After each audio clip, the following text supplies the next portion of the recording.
नमस्कार, तनिष्का कुकिंग रेसिपीजमध्ये तुमचं स्वागत आहे। आज आपण ख्रिसमस स्पेशल प्लम केक बघणार आहोत। तर प्लम केक बनवण्यासाठी सर्वात आधी मी जे आहे 4 संत्रीचा ज्यूस करून घेत आहे। तुम्ही डायरेक्ट मार्केटमधला यूज करू शकतात किंवा ॲपल ज्यूस, स्ट्रॉबेरी ज्यूसही यूज करू शकतात, पण मी इथे जे आहे ऑरेंज ज्यूस यूज करत आहे। तर 4 ऑरेंजचा ज्यूस काढून घेतलेला आहे, त्याला गाळणीतनं गाळून घ्यायचा जे संत्रीचा पल्स आहे तो निघून जाईल। तर आता इथे आपला जो ज्यूस आहे तो गाळून झालेला आहे। आता या ज्यूसमध्ये आपण काही ड्रायफ्रुट्स घालूया। तर मी इथे किशमिश घालत आहे, ब्लॅक आणि साध्या 2-2 टेबलस्पून, आणि 2-2 टेबलस्पून जे आहे काजू बदाम आणि ट्रुटी फ्रुटी 2 टेबलस्पून घालत आहे।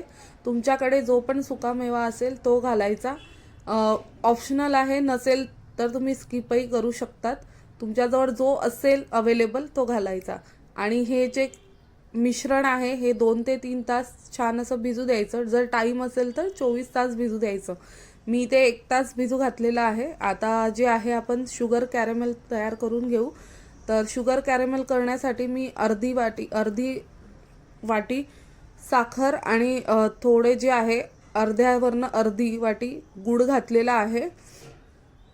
याला छान जे आहे मंद आचेवरती मेल्ट होईपर्यंत छान अशी होऊ द्यायची। तर तुम्हाला दिसतंय स्टेप बाय स्टेप अशी छान मंद आचेवरतीच होऊ द्यायची। गॅस जो आहे मोठा करायचा नाही। आणि जे आहे आता आपली शुगर झालेली आहे तर त्याच्यात थोडं थोडं पाणी करून घालायचं। तर जवळजवळ मी जे आहे अर्धी वाटी पाणी घालून जे आहे सेम असं स्ट्रेक्चर करून घ्यायचं शुगर कॅरेमलचं, जसं दिसतंय तुम्हाला। तर आता रेडी आहे। तर आपण जे आहे कुकरला प्रीहीट करायला ठेवणार आहोत। तुम्ही ओव्हनमध्येही बेक करू शकतात। तर कुकरला मी प्रीहीट करायला ठेवलेला आहे। तर सोबतच आपण जे आहे बॅटर करून घेऊया। तर बॅटरसाठी मी इथे 2 ते 3 टेबलस्पून बटर घेतलेलं आहे। बटर मी आधीच काढून ठेवलं होतं रूम टेम्परेचरवरती। तर बटरला आपण असं छान ढवळायचं आणि त्याच्यामध्ये जे आहे 1 वाटी मैदा किंवा गहूचा आटा तुम्ही घालू शकतात। तर मी इथे मैदा घातलेला आहे, त्यालाही छान ढवळून घ्यायचं। त्याच्यामध्ये जे आहे जायफळ घालायचं। तुम्ही जे आहे याच्यामध्ये वेलची पावडरही घालू शकतात, मी घातलेली आहे पण व्हिडिओ स्किप झाला। तर आणि जे आहे व्हॅनिला ॲसेन घालत आहे। तर 4 थेंब मी व्हॅनिला ॲसेन घातलेला आहे। तुम्हाला हवं तर तुम्ही वाढवू शकतात किंवा कमीही करू शकतात। आणि सोबतच जे आहे 2 टेबलस्पून मिल्क पावडर घातलेली आहे। तुमच्याकडे पावडर नसेल तर तुम्ही अर्धी वाटी दूध घालू शकतात। तर छान असं मिक्स करून घ्यायचं। तर आणि जे आपण कॅरेमेल बनवली होती शुगर कॅरेमेल, ती मिक्स करून घेणार आहोत याच्यामध्ये। तर आता छान असं मिक्स करून घ्यायचं, ढवळून घ्यायचं। हा केक जे आहे मुलांना खायला खूप आवडतो आणि हेल्दी असतो, बाहेरच्यापेक्षा घरचा केलेला केक छान असतो। तर आता जे आहे छान मिश्रण मिक्स झालेलं आहे। तर पाणी घालायचं नाही, जे आपण सोक केलेले ड्रायफ्रुट्स आहे ते मी मिक्स करत आहे।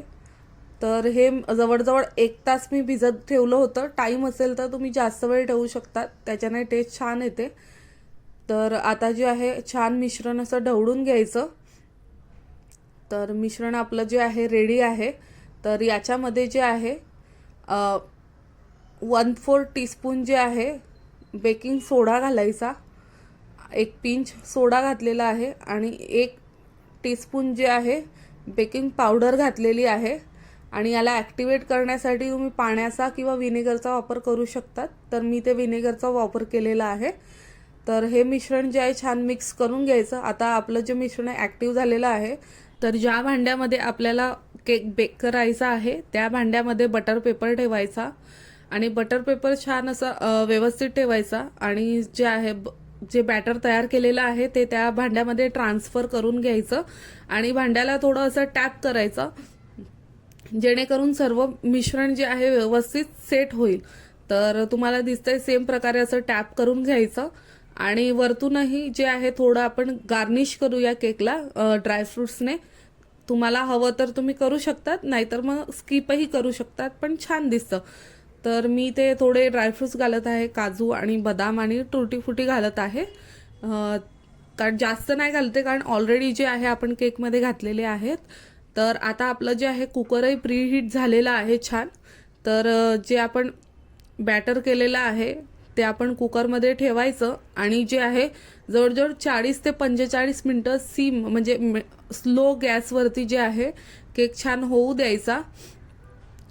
तर आता जे आहे जवळजवळ 40 ते 45 मिनटानंतर जे आहे केक आपला मी बघत आहे. तर छान टूथपिक टाकून मी बघितलेलं आहे ऑलरेडी. तर केक झालेला आहे. तर या केकला थंड होऊ द्यायचं, गरम गरम काढल्याने याचे तुकडे होतात. तर छान असा थंड होऊ दिलेला आहे 1 ते 1.5 तास.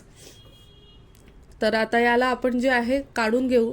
तर एका प्लेटमध्ये त्याला पलटी करायचं आणि केकचा जो बटर पेपर आहे तो रिमूव्ह करून घ्यायचा.